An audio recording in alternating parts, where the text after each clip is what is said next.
मेरी ज़िंदगी का मकसद मेरे दीन की सरफराज़ी, मैं इसीलिए मुसलमान, मैं इसीलिए नमाज़ी। अस्सलामु अलैकुम वरहमतुल्लाहि वबरकातुहू।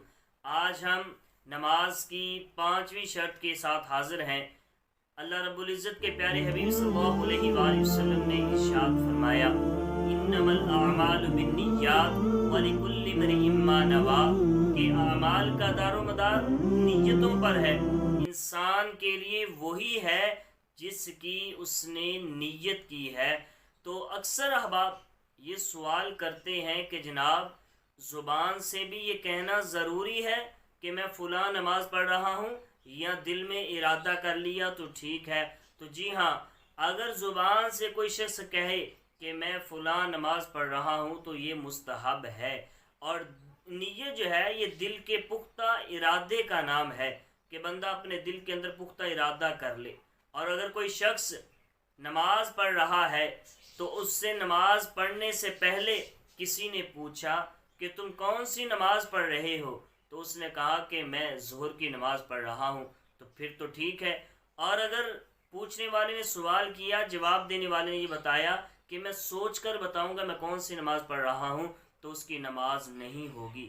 हाँ, अगर कोई शख्स नफल नमाज पढ़ रहा है, मुतलक उससे नीयत की कि मैं 2 रकत नमाज पढ़ रहा हूँ, तो उसके नफल अदा हो जाएंगी।